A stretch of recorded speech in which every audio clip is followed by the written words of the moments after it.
মনে হচ্ছে ভালোই জট বাঁধবে বিএনপি এবং জামাতের যেই লক্ষ্য এবং প্রক্রিয়া নির্বাচনের ব্যাপারে সেই বিষয় নিয়ে ঐকমত্য কমিশনে যে মতামত জমা দিয়েছে জামাত ইসলাম, তাতে সংখ্যানুপাতিক নির্বাচনের ব্যাপারে তারা গুরুত্ব দিয়েছে। অর্থাৎ সংখ্যানুপাতিক নির্বাচন হোক এটা চায়। সংখ্যানুপাতিক নির্বাচনটা হচ্ছে দলের প্রতীক থাকবে, ব্যক্তি থাকবে না। ব্যক্তি পরে তারা ঠিক করবে আর কি, দল ঠিক করবে, অর্থাৎ প্রতীকে ভোট দেবে। তো সেই প্রতীকে যদি ধরেন এখন নৌকাও যদি এখন নির্বাচন করে, তাহলে দাঁড়িপাল্লা জামাত, নৌকা আওয়ামী লীগ, ধানের শীষ বিএনপি, এইভাবে প্রতীক করা হবে। এতে পক্ষে বিপক্ষে যুক্তি আছে। বিশ্বের বহু দেশের সংখ্যানুপাতিক নির্বাচন হয় এবং তাতে পার্লামেন্টে সবার একটা অংশগ্রহণের সম্ভাবনা থাকে। আবার ব্যক্তির নির্বাচন হলে ব্যক্তির দাপট, তার অর্থ, তার ক্ষমতা, এসব প্রভাব প্রতিপত্তির কারণে তখন অনেক দল আর জয়ী হতে পারে না, বা পরাজিত হওয়ার পর মানে সে আর সংসদেও তার কোনো কিছু থাকে না। সংখ্যানুপাতিক নির্বাচন হচ্ছে যে যত পার্সেন্ট ভোট পাবে তার ভিত্তিতে পার্লামেন্টটা সাজানো হয়। এ নিয়ে পক্ষে বিপক্ষে অনেক রকম যুক্তি আছে। আর এই সংখ্যানুপাতিক নির্বাচন যদি হয় আর নৌকা যদি ঢুকতে পারে, তাহলে অবভিয়াসলি বলা যায় মানুষ প্রথমে দেবে ধানের শীষ, এরপরে দেবে নৌকা, তারপর দাঁড়িপাল্লা। তার মানে অনায়াসে আওয়ামী লীগ পার্লামেন্টে ঢুকে যাবে।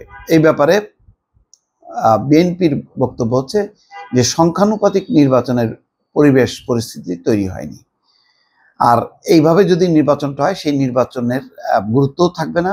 মানুষের যে স্বতঃস্ফূর্ততা, অর্থাৎ একজন প্রার্থী ঘোষণার পর সেই প্রার্থী যেই পরিমাণ ভোটার টানবে, প্রতীকে সেই ভোট আসবে না। তো এই কারণে বিএনপির সংখ্যানুপাতিক নির্বাচনের পক্ষে না, কিন্তু জামাত চলে গেল কিন্তু সংখ্যানুপাতিক নির্বাচনের পক্ষে। এখন এটার মীমাংসা হবে কিভাবে?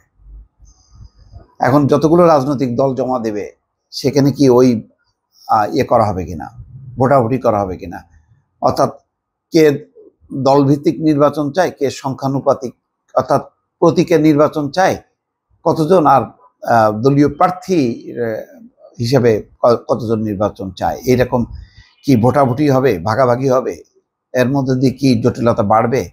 এরকম অনেকগুলো প্রশ্ন কিন্তু সামনে চলে আসলো যখন নাকি জামাত ইসলাম সম্পূর্ণ বিএনপির বিপরীতে একটি অবস্থান অর্থাৎ প্রক্রিয়া নিয়ে দাঁড়ালো। এমনিতেই তারা বলেছে যে এই সংস্কারের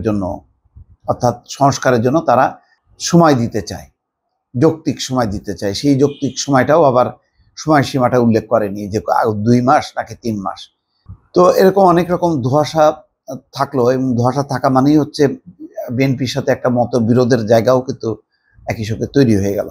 5টা বিষয়, অর্থাৎ সংবিধান, নির্বাচন, বিচার বিভাগ, জনপ্রশাসন এবং দুর্নীতি দমন কমিশন, এই 5টা বিষয়ের উপর প্রস্তাবনা দিয়েছে। কমিশনের সংখ্যা কিন্তু আরো বেশি, 11টা। আরো অন্য দলগুলো আছে, আরো মানে কমিটি আছে, কমিশন আছে। তারা দেওয়ার পর সেখানেও আবার মতামত নেওয়া হবে। একটা লম্বা প্রক্রিয়ার মধ্যেই চলে গেল আর কি পুরো বিষয়টা। সকাল 9টার দিকে জাতীয় ঐকমত্য কমিশনের সহসভাপতি প্রফেসর আলী রিয়াজের কাছে এই মতামত জমা দেয় দলটির সেক্রেটারি জেনারেল মিয়া গোলাম পরোয়ার। সেখানে হামিদুর রহমান আজাদ এবং মতিউর রহমান আকন্দ উপস্থিত ছিলেন। সাংবাদিকদেরকে এই মিয়া গোলাম পরোয়ার বলেন, জামাত ইসলামী একটি সুষ্ঠু, অবাধ এবং নিরপেক্ষ নির্বাচনের লক্ষ্যে সংস্কারের উপর গুরুত্ব আরোপ করে আসছে।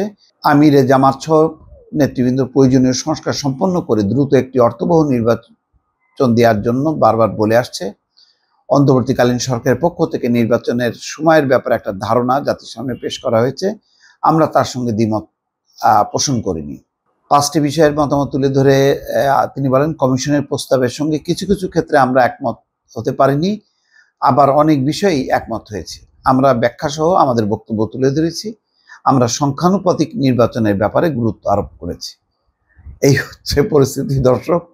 এখন দেখা যাক কিভাবে এই রাজনৈতিক জট, এই মানে নানা পক্ষ নানা রকম চিন্তা করছে, এগুলিকে একত্রিত করে একটা নির্বাচনের দিকে কিভাবে নেওয়া যাবে, এখন সেটাই দেখার বিষয়। দর্শক ভালো থাকবেন, আল্লাহ হাফিজ।